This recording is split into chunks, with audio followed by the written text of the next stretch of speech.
Welcome to the Empowered Working Mom Revolution podcast. I'm your host, Jocelyn Auyeung. Our podcast mission is to share stories from all working moms, whether you work outside the home or a stay-at-home mom. We believe everyone has a unique story and that we found that storytelling is a powerful way to connect and learn from each other. Because sharing and listening to each other's stories allows each of us to feel connected, supported, and inspired. And we're super excited to bring you diverse stories from fellow working moms like you. So go ahead and grab your favorite drink, get cozy, and listen in to today's story to feel acknowledged, encouraged, and most importantly, that you're not alone in this experience as a working mom. Are you ready? Let's dive in. Hey there, welcome to the Empowered Working Mom Revolution podcast. I'm excited to share this episode today. It was such a fun episode. There's some real fun treats inside the episode, but I wanted to share about our podcast guest today. We're joined by Shanita Liu, author of Dear Durga, A Mom's Guide to Activate Courage and Emerge Victorious. I'll share a little bit more about her bio in a little bit, but I wanted to share what to expect on this fun episode today. Shanita shares her inspiring journey of activating courage, starting with a pivotal moment on a New York City subway. She introduces us to Durga, a warrior goddess who became her personal metaphor for courage. This was such a fun episode because we have a unique treat as Shanita performs her original rap about courage, offering a real fresh perspective on this powerful concept. We'll dive deep into the fears that often hold us back from activating our inner courage and discuss practical ways to build trust with this innate strength. Shanita emphasizes the importance of pausing and listening to our intuition, explaining how our intuition relates to our courage. She guides us in this episode through the process of finding our own personal metaphor for courage, much like her connection with Durga. And finally, in this episode, we do explore the courage activation exercise that Shanita writes about in her book, which provides you as a listener with a tangible tool to begin their own journey of courage activation. Now, this episode is packed with inspiration, practical advice, and even a touch of music, so perfect for moms looking to tap into their inner strength and design the life they truly want. So before we dive into today's episode, I want to tell you a little bit more about Shanita. Shanita Liu is a mom of 3 warriors, TEDx speaker, and salsa dancer. She created Coach Shanita Inc. so that she could use her skills as a coach, Reiki master, and mystic to help folks live victorious lives. Shanita is the award-winning author of Dear Durga. You can also check out her 2021 TEDx talk, How to Activate Courage, as seen on TED.com for a boost of courage. All right. Without further ado, let's dive into the episode. So welcome to the show, Shanita.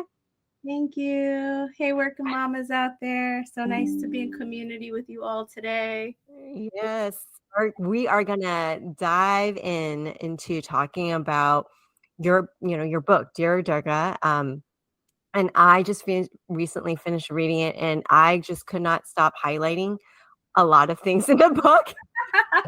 Because this is y'all for real. Like when I resonate with a book, I talk to myself. I'm like, yeah, speak the truth.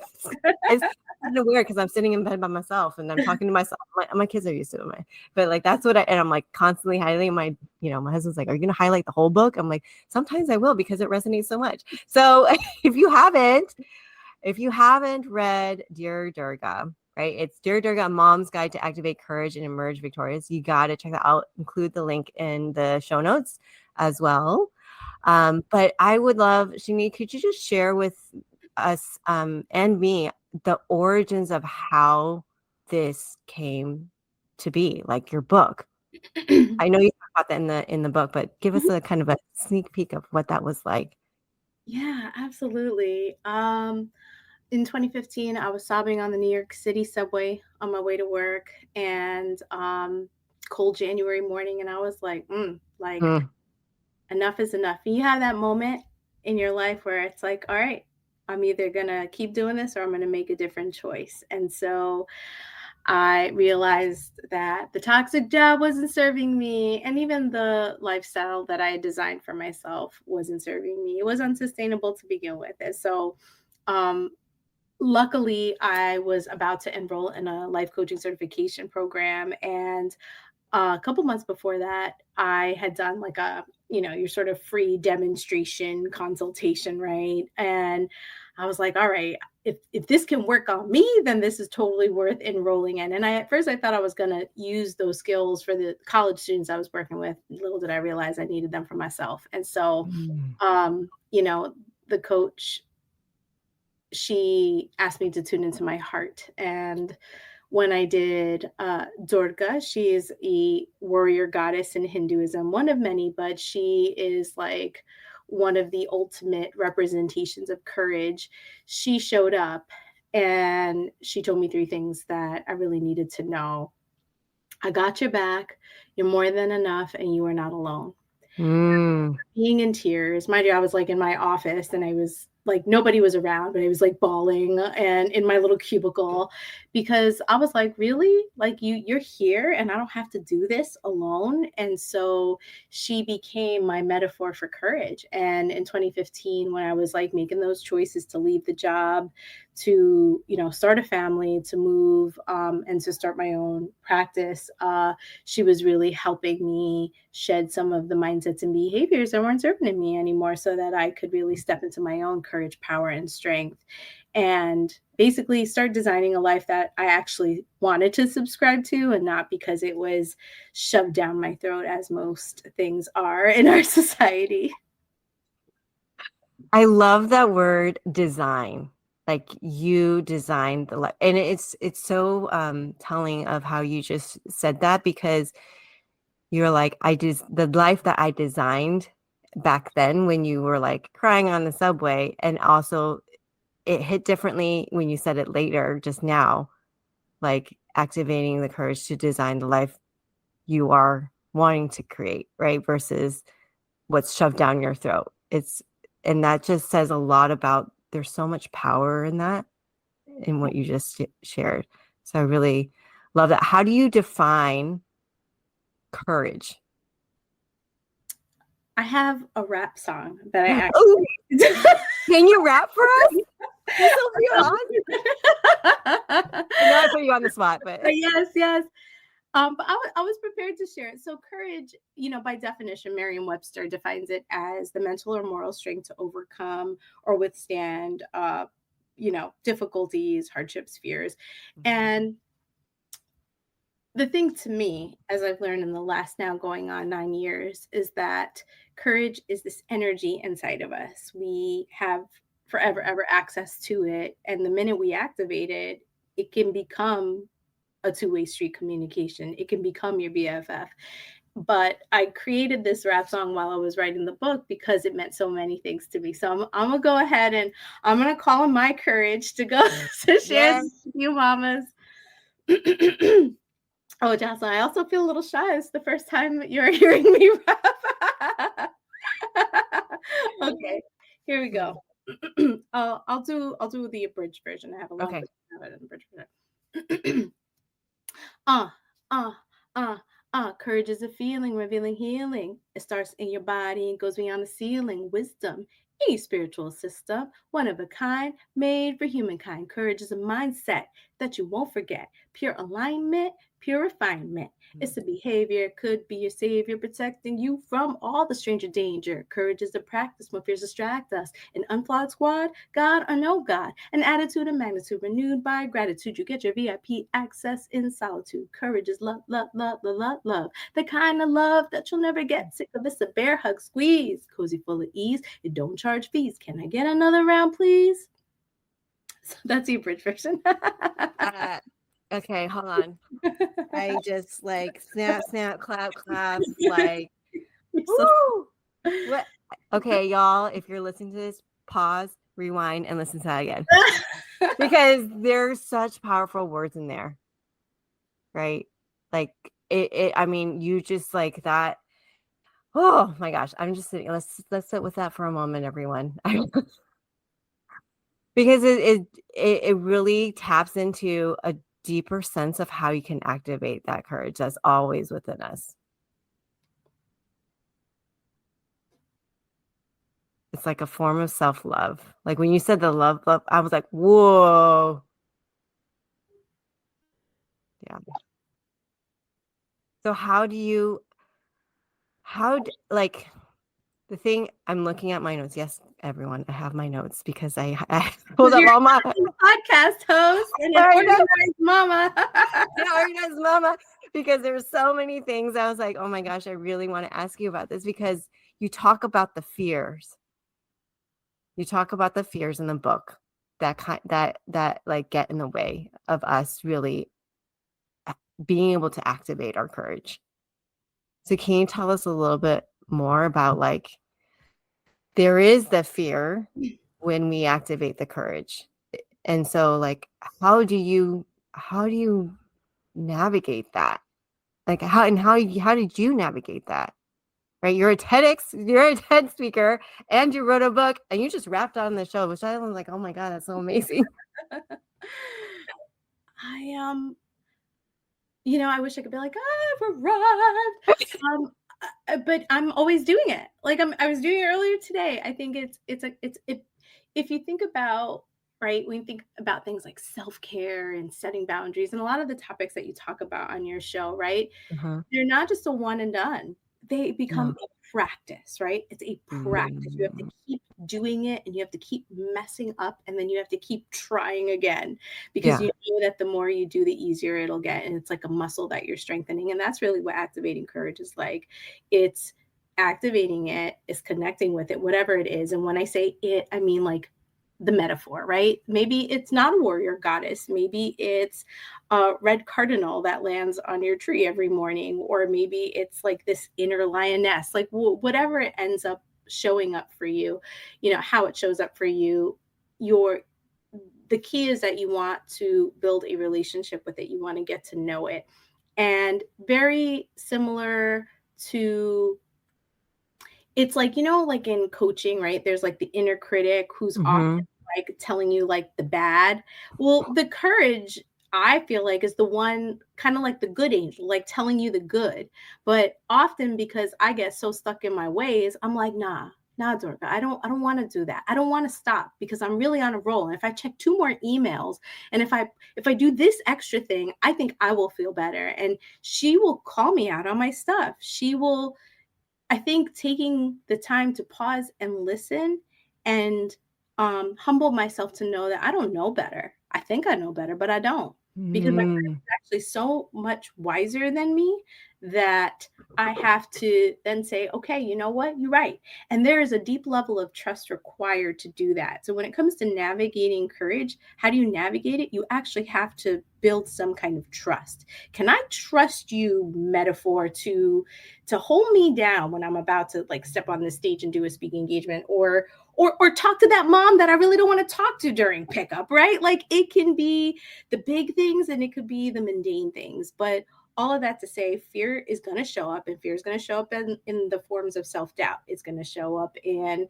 analysis paralysis. It's going to show up, like, fear is sneaky. Like, it doesn't have to be like big fear, right? It's just the very subtle things that might make you hesitate or not take the action or procrastinate, right? So there's a deep level of trust required to say, okay, all right, that's right. You know what? I'm going to try that, or I'm going to shut down the computer, or I'm going to do this thing with my daughter, even though I'm not sure where that's going to take it. It's like, whatever it is, I've got to trust that knowing is powerful and wise, and it will lead me in the right direction. If you connect with your courage long enough, you'll already have enough data to inform that it will never steer you the wrong way. Very similar to intuition. Courage is very, I think, in the sort of same vein as intuition. In fact, they can become one at some point if you do the work often enough, because you know that your intuition is never wrong. It will always steer you the right way, even if it doesn't give you the rhyme and the reason and the Excel sheet data points. And so same with courage. It's not going to steer you the wrong way, because it knows what's good and true for you. my mind, I'm like at loss for words because my mind was just one where you connected the courage and the intuition. I don't think I ever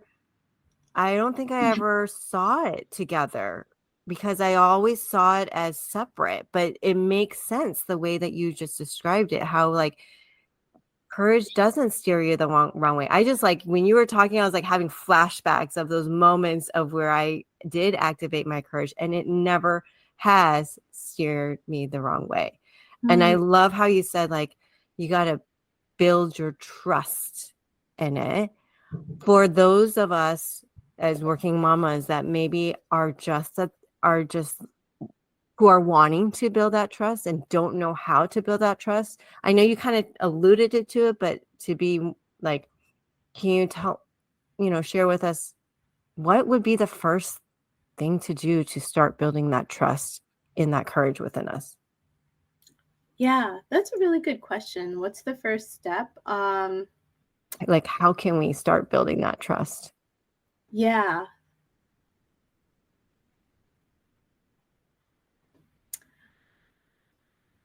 There has to be some kind of agreement or like stance that you take on affirming that you're no longer willing to subscribe to the fear. And so even if you're not actually doing it and you're still succumbing to the things that fear-based mindsets and behaviors will kind of like steer you towards, there's got to be something inside of you that says, I'm not.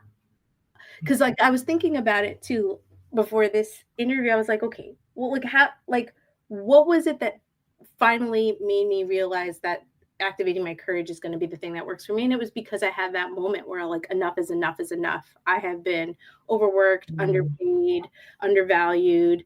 I got nothing left. Like there is no other choice for me because I knew I wanted to have a family. I wanted to have a business. I don't know how to do nothing, but I knew I wanted these things. And the only way I was going to start activating my courage was saying, okay, fear, we're just not going to let you run the show. I'm not going to let fear steer the wheel anymore. I'm just not. And I didn't realize how much fear was seeped into all of the ways in which I showed up. And I always showed up as a overachieving, box checking, people pleasing perfectionist. So it took me doing the work and still doing the work to address how the fears were in there. But I had to take a stance in order to get started. I love that. It's almost, I'm hearing two things. It's like you hit a point in your life experience where you have two paths to choose. Yeah. And like I'm like going between two metaphors here. like fear was in the driver's seat.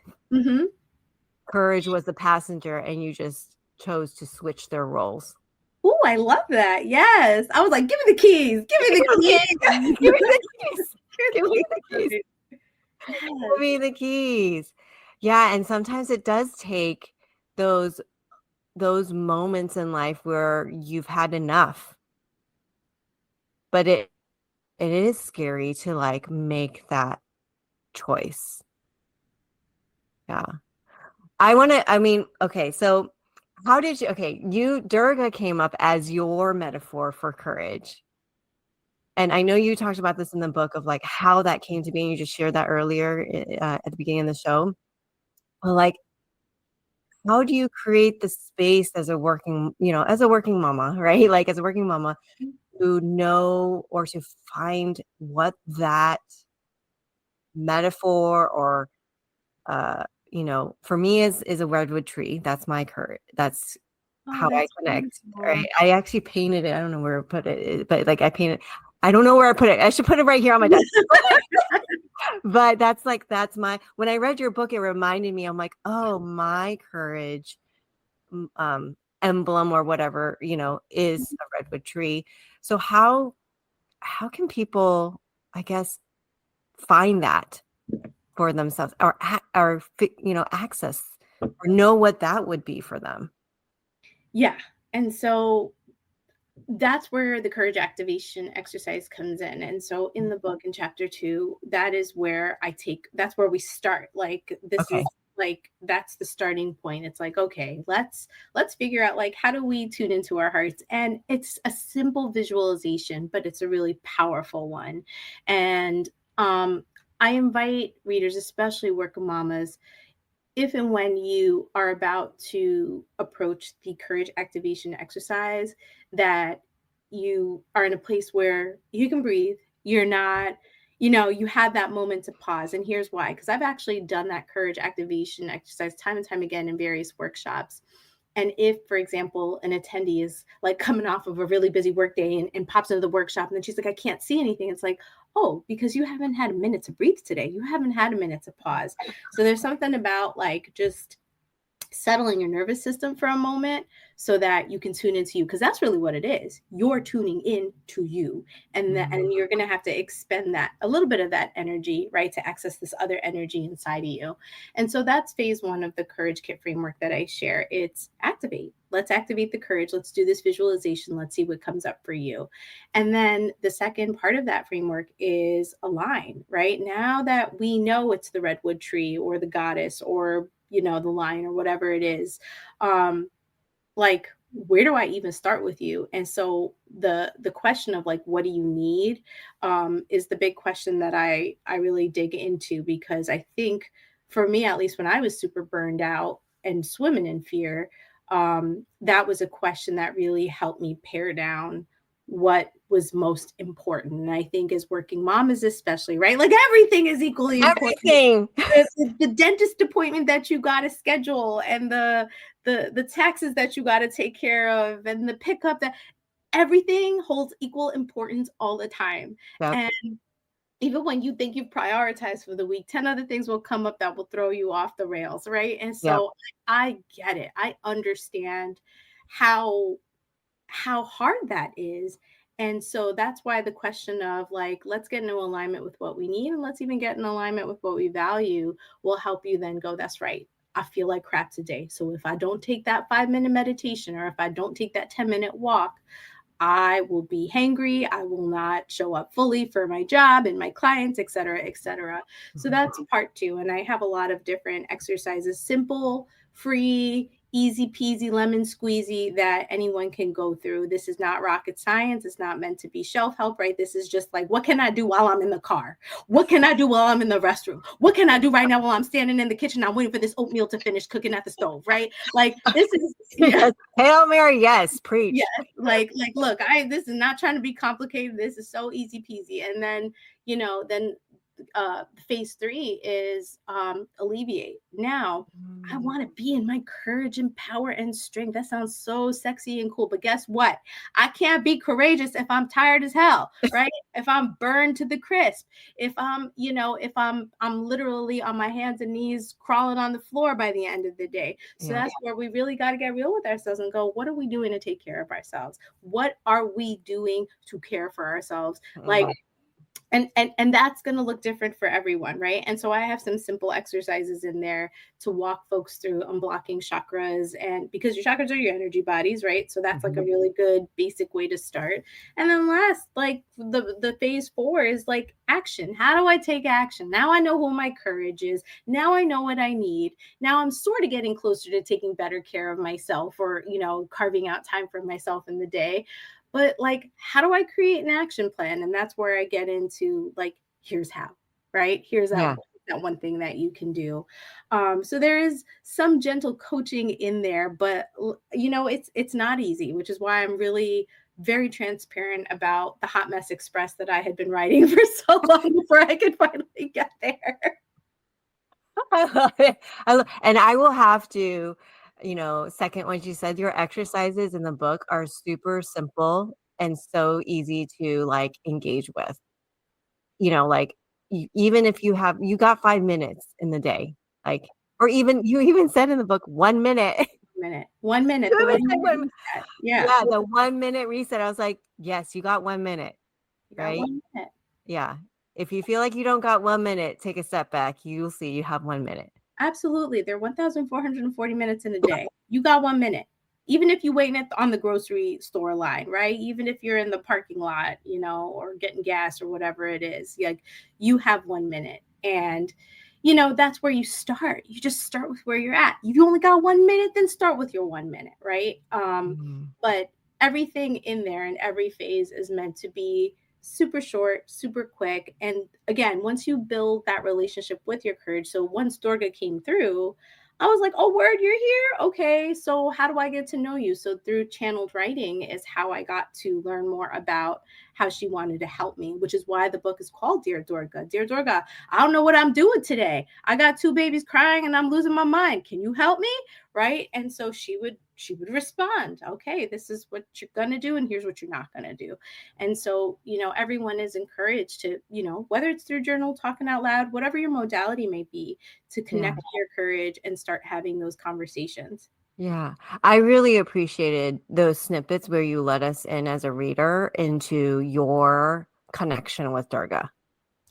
Right? Yeah, I had to excavate 7 years of my life in my journals and diaries, which was sort of interesting, sort of painful, because it was like, whoa, I have to revisit the hardship, the thick of what I was going through in my postpartum, in my all the things that I was going through as a woman, as a mom. And so as I was rereading my life in a way, which was kind of wild, there were certain excerpts that were calling out to me. And so that was almost like I had to research myself in order to extract those excerpts so that I could put them in the book. Yeah, I love that. I love that because it got it. You could see the journey, your full journey in the book, and that was really like it felt like I was being seen to just by reading your journey, because it's like, oh my gosh, I related so much, right? You know, even though my experience is completely different, there were things that you shared in the book and those excerpts of Dear Durga. It's like, oh, I have these conversations too. Like, oh my gosh, there's someone else that has these conversations too within themselves with their courage or, you know, intuition, right? And that felt like it was like a warm hug. Aww. You know, a warm hug of like, oh my gosh, like this someone else, Shanita, is like same like me. Oh my gosh. I'm not alone. Not alone. There we go. I'm not alone. Not alone. Not alone.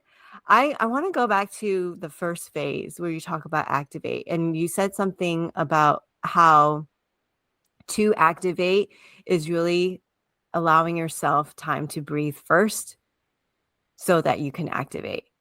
And as I'm thinking about like myself, like even 5 years ago, or even when I first became a mama, it felt so hard just to allow myself to breathe. Like, I don't know. I mean, like, how would you encourage working mamas to like, even just allow ourselves to breathe, to be able to activate our courage? Yeah, that's such a valid thing that so many mamas struggle with, and I was struggling with it for sure. I think when you become a mom, everything feels high stakes. Yeah. And you don't want to get it wrong. Mm-hmm. Like reforming perfectionist over here. I don't want Mm-hmm. to get it wrong. If I get it wrong, I'm going to either traumatize my child, I'm going to F this up, Mm-hmm. I'm going to, or someone else is going to see it and call me out. Mm-hmm. I can't have any of that, right? I'm trying to do this better. I know better. I'm supposed to do better, right? Yeah. And so I just want to point out like that level of pressure that is not only put on us, but that we put on ourselves and we don't even realize it on the onset of motherhood and then going into it. Because then when you finally do feel like you find some rhythm, and if you can see me, I'm doing air quotes here, right? What is that even, right? That's a fallacy.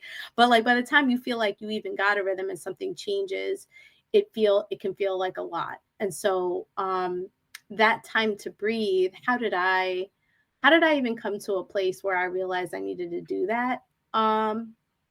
One, I realized that something really bad could have happened to me on a medical level because of the habitual burnout that I was experiencing. So I realized, like, on a health level, like, I really can't afford to hold my breath all day and to keep going and going and going. So part of it was like the health concern. And this was back then when there weren't memes every day to remind you to take a deep breath, right? Like, social media and the self-care wave wasn't super popping back then. So still a lot of, I'm in the dark, I'm alone.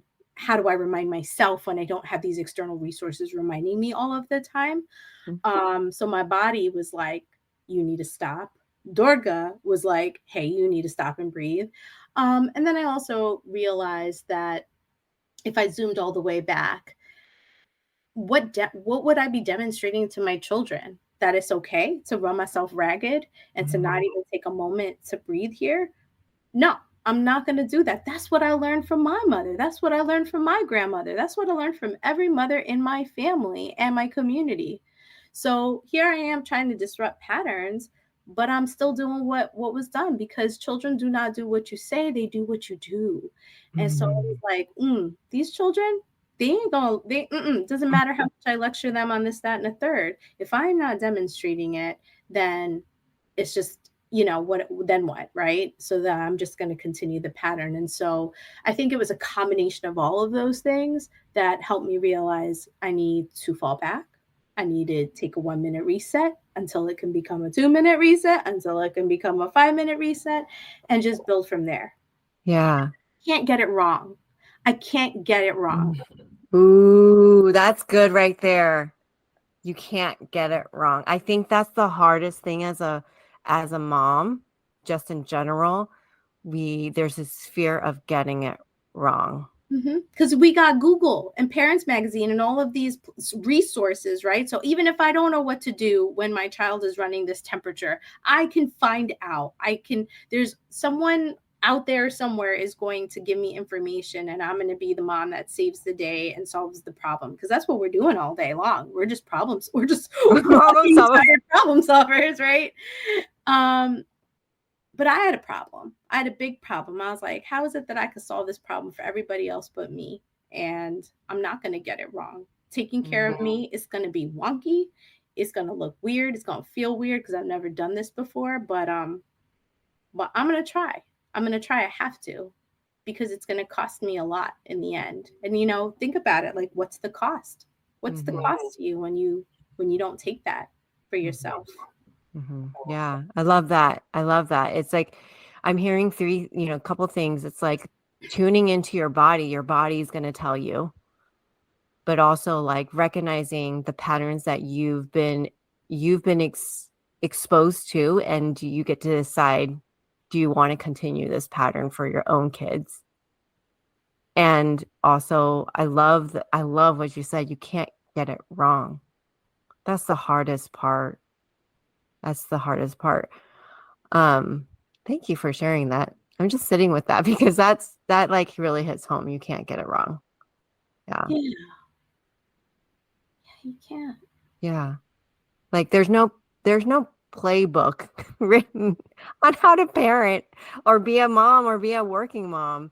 I'm really curious, now that you have published your book, and y'all, she had her book anniversary recently, so y'all gotta check it out.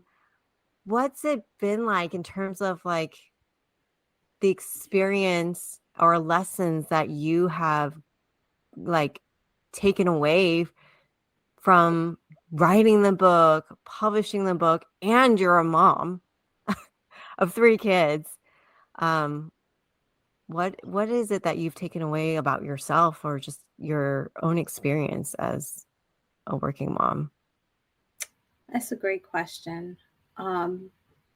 Yes, the book turned 1 year old a couple months ago. And I got to tell you, this is like a conversation, a whole other, a whole other conversation. But, when I published my book a year ago, it was very messy. It was a very messy journey. My book was published without me being notified by the company that did the publishing. So that was one thing. It was also the afternoon that my husband's grandmother passed away.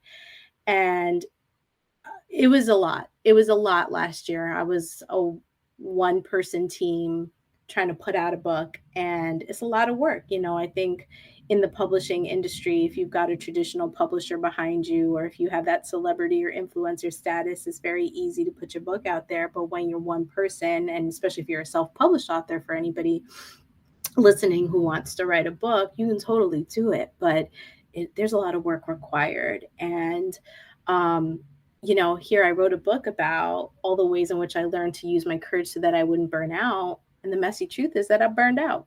I burned all the way out by the end of last year. And writing the book taught me that I had to continue walking my talk.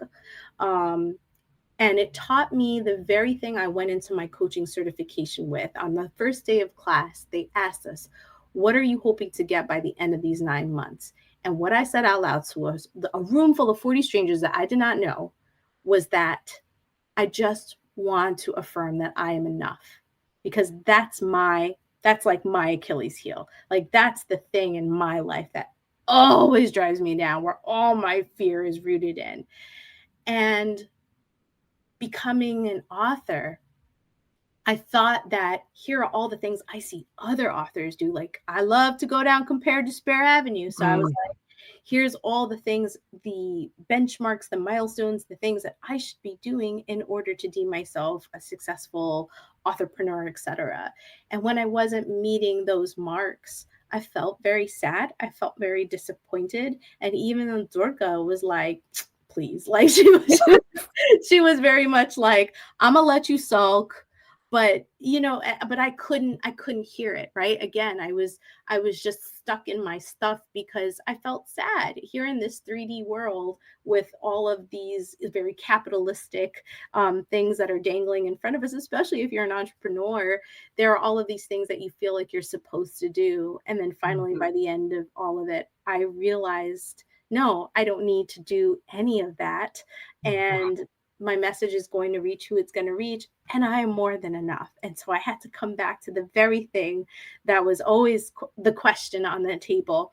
And I think the thing that really hit home for me after all the mess last year in navigating the publishing journey was that my kids had career week last month. And it was the first time I was ever going in. And it's the first time I was calling myself like an author in front of people like that, and like little children. Right. And so go in, I do my courage rap in front of second graders and kindergartners, and just the teachers and the children, what they had to say about how my message touched them was just, it was so beautiful. And to have my son going, wow, mommy, you were so fun. You were so bright in front of all of our friends. Like, you did such a great presentation. And then my daughter, who's in kindergarten, says, mommy, like, you told all of us that we could be authors. So can you help me make this book this weekend? Because I want to write it and I want to like read it in front of my class. Because mommy, I'm an author too, because you told us that. And so when that happens, right, coming back to being a demonstration, I'm like, that's it. That's it. That's it. That's it. Yes. Yes. Preach. What matters? Preach. That's it. Mm-hmm. Yeah. I love it. Love it. It's just like I just felt your why. I was just like, oh my gosh.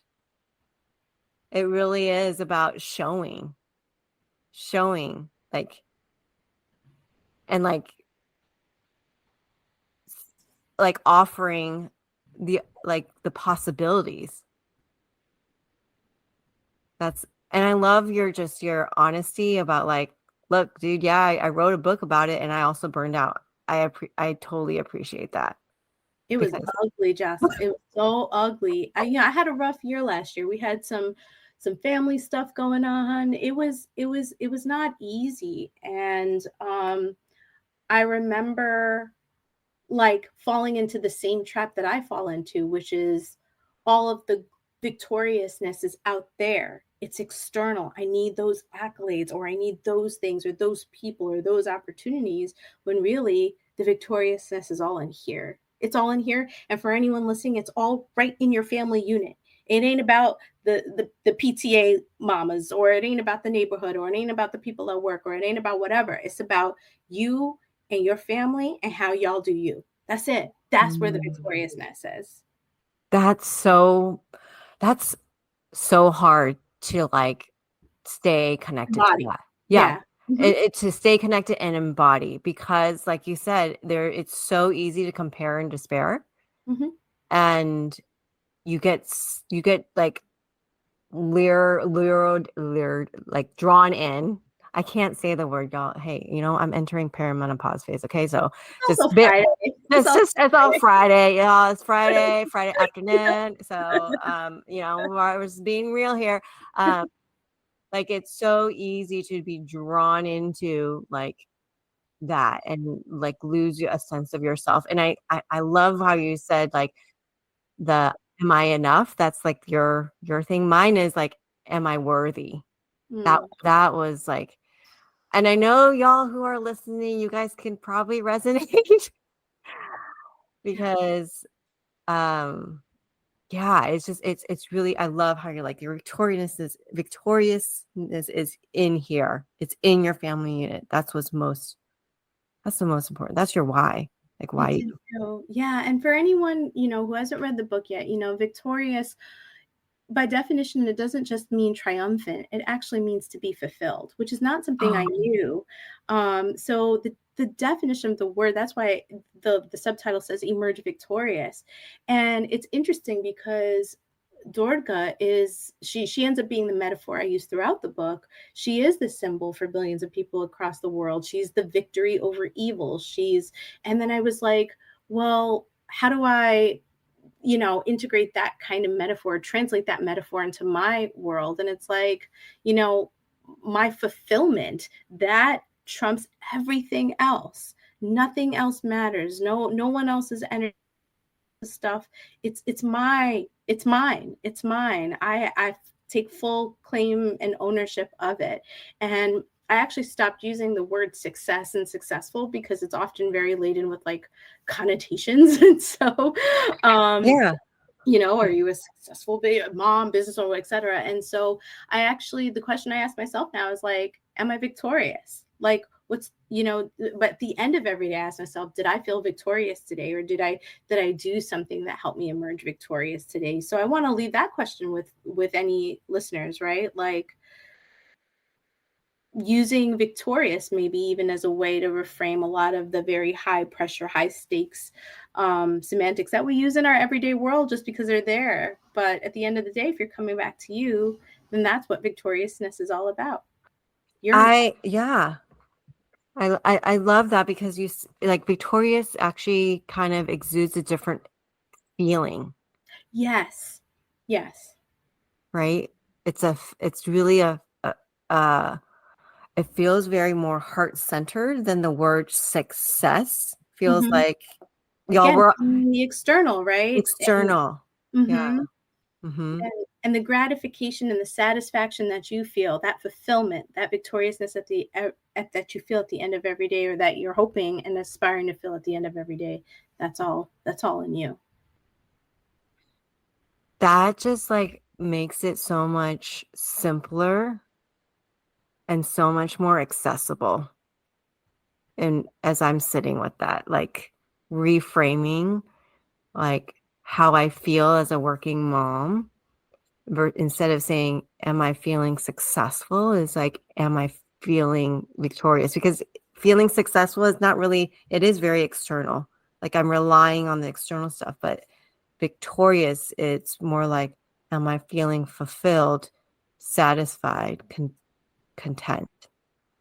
And it doesn't have to rely on external things. Yeah. How do you know when you felt victorious? Like, what is that like for you? Yeah, that's a great question. And this was also something super transparent about it. Like I fell off the map. Like I was like, yeah, this is the joke that I wrote this book about courage and victoriousness. And I actually ended up succumbing to a lot of fear. and feeling like I had to go out there for what I needed. And so sometimes it's a question at the end of the day, what did I do today that helped me feel victorious? I call it like a victory lap, like it's your victory lap, right? Like here we're at, like how are we going to celebrate? I also have something that I keep on my desk called a courage cup. And it's one of the simple exercises that I offer in the book. And it's basically like, you can use it one of two ways, right? Any cup. It could be a mason jar, it could be a paper cup, whatever you got in your house, right?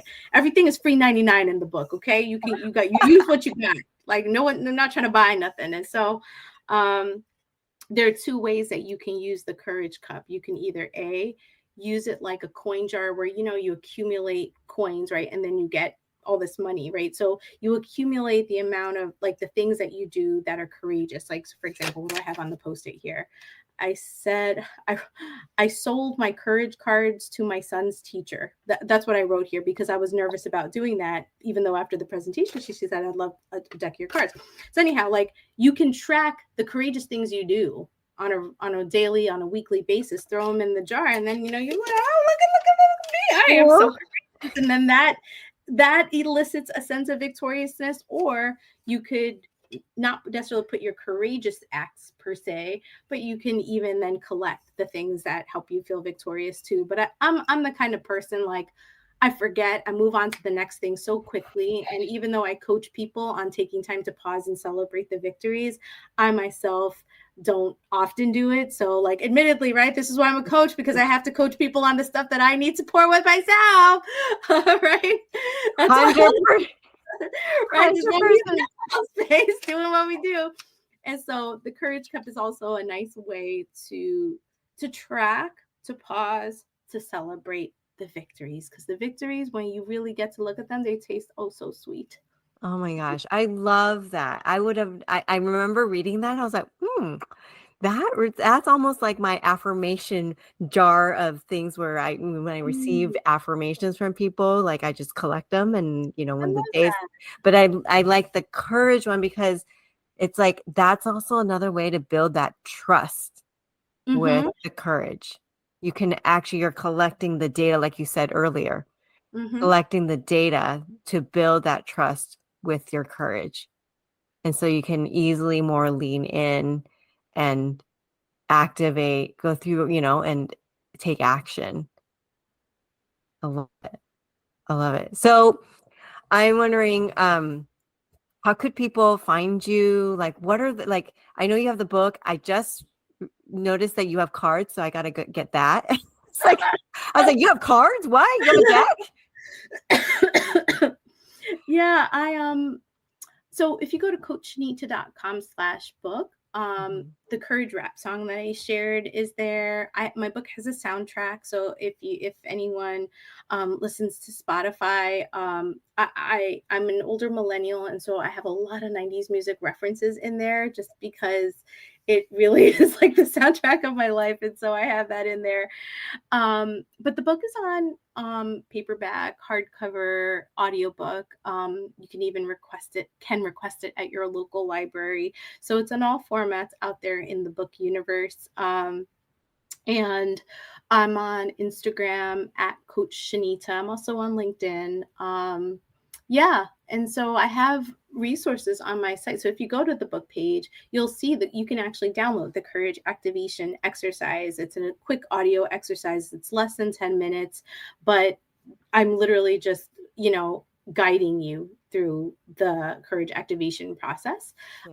There's also something that you can get called the Courage Manifesto. And that's something that I think I include in chapter 2 when we're in the activate phase, because at the end of the day, right, you have to take that stance. You have to say, you know what, here's where I'm at, but this is what I'm willing to do if it means that I can call on my courage. And so the manifesto is that like special space for you to be able to try doing that yourself. And so I share my manifesto, which you can download there. It's also in the book. And if you like rap songs, I actually have 2 rap songs in the book. So there's another rap song in chapter 7 or chapter 8, where I rap about Durga and her victoriousness.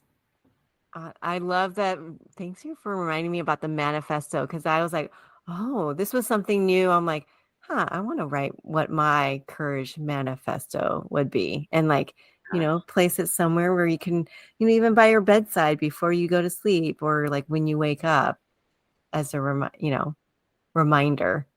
Yeah, I got to tell you, when I was writing that book, I was in my fears a lot, and I had to pull out my own manifesto. I think I had it like taped on the first page of like my very messy notebook with all my handwritten notes, but I'd have to open it up because all this imposter syndrome would come over me while I was writing, and I was like, nope, nope, nope. This is what I said I'm going to do, and the manifesto is there just as a gentle reminder. I love that. I really love all the practical and simple like practices that you put in the book, because it's like all these different avenues of how you can activate and tap into your courage, and how you can understand what it means to feel your own victoriousness. Is that a word? Yeah. Yes, it is. It totally is. It's a long word, victoriousness. Yes. And then, if anyone's interested, I recently wrote the companion guide to Dear Durga, which is called Victorious Me. And it's basically like a ebook, but it's like a fillable PDF. And you can also print it out too. That extracts all of the exercises that are at the end of the chapters and puts them into more of like an activity book format. So, there's space for you to write the courage manifesto and design your courage cup and all the things that we talked about. So if anyone is interested in that and you're listening, simply just email me, sl@coachshanita.com, or you can just contact me through my website page and I'll just send it to you directly. So I haven't put it out there to the grander public because my courage, see, here's an example, y'all. Ooh. Overambitious Sag over here going, here, I wrote the second book. I have the thing. I want to put it out. Boom. Can't I just publish it on Amazon? And she was like, no. I'm like, what do you mean? No, I'm not scared. Here I am being Miss Courageous, right? I want to put my thing out there in the traditional published way. She was like, no, you're not supposed to do that right now. And that took me a while to sit with. It's been almost a year since the thing has been created. And so I said, okay, I'm going to listen, even though I don't want to listen, even though I want to be like a kid right now with my arms folded, stomping my feet. And so I'm sharing that activity book with, my people, my smaller network, whoever wants it. But prime example, you can be all up in your courageous feels, and your courage can still say, hey, by the way, you might want to consider this thing. And you might not want to listen to it. You might not want to hear it. Oh my gosh. So I just want to throw that out there too, because activating your courage and keeping it alive, it really is a relationship that you build. And if you're in any relationship, you know that there are going to be things that you don't want to hear, that you don't want to own, that you don't want to deal with. And when you can look back at it later on, you can go, oh, whoa, it actually needed to happen that way. And here's why. I really love and appreciate that you brought that, because that's like the other side. Yes. The other side that I feel like sometimes we don't talk about, like we, especially with like courage, right? Like we talked about like how you can activate it to help you, navigate through the fear, that same, but it's also the other side of when you feel like, and I think the thing that came up for me was like the ego courage. Yes, there it is. That's a good way of putting it. The ego courage and the actual grounded courage, or just like the intuitive courage, is different. It's like I totally resonate with what you said, because I'm in a space where like I have all the puzzle pieces for what I'm creating next, but my ego's like, do it now. And my inner courage is like, just chill the fuck out. It's not divine time. Everything's welcome here on the podcast. It's not divine timing yet. I'll let you know when it's divine timing. I love that you share that. I love that you share that, because if you're listening to this podcast, I'm pretty sure you've got ambitions, you've got goals, you've got all these things that you want to do in your big vision. And yeah, the timing is really important. And I too believe in divine timing. And so often I want to press the go button, right? And it's not time. It's not time. And that's okay. It's like a different form. That's a different form of courage, actually. The courage to accept that. Yeah. The courage to fall back.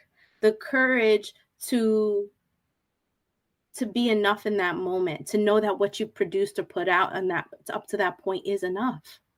I don't got to do more right now. Oh. Hashtag truth, hashtag tweet that, everyone. The courage to know that you don't got to do more, you did enough. Yeah. Oh man. Y'all need to pause and rewind and hear that again. Cause I think that one is something that I need to remind myself every day, because I think, that's a pattern I've been conditioned to, like, do more so that I can fill that worthy cup, right? Like that I'm worthy, right? Or I'm enough, or, so that's a great way to wrap it up, Shanita. Woo woo. Oh, thank you so much for just your words of wisdom, words of truth, and like, honestly, like words of like love and compassion, and like helping us feel like we're not alone, and, and seen and heard.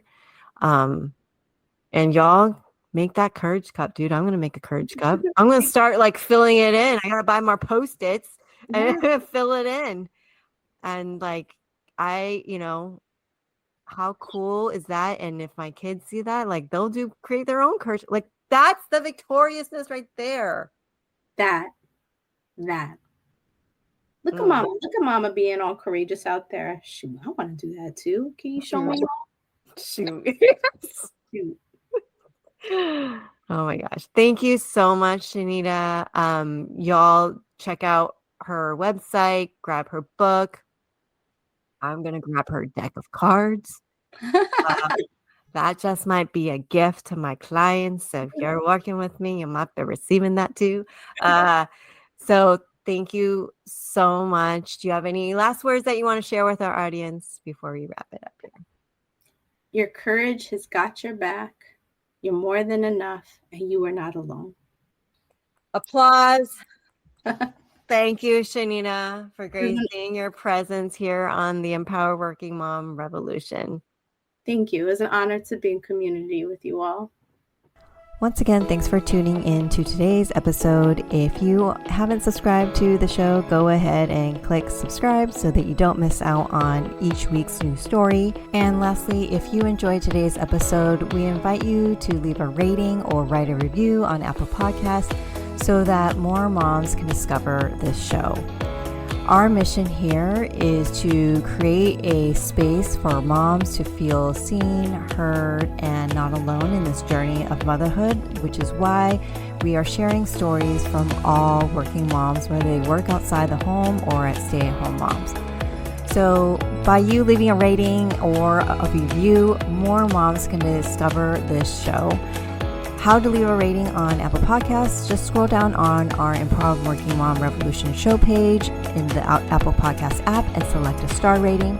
To leave a review, scroll down on our show page in the Apple Podcast app and tap Write a Review. Thank you so much for your support. We can't wait to share with you next week's story on the podcast, and we wish you a wonderful rest of your day. Bye, y'all.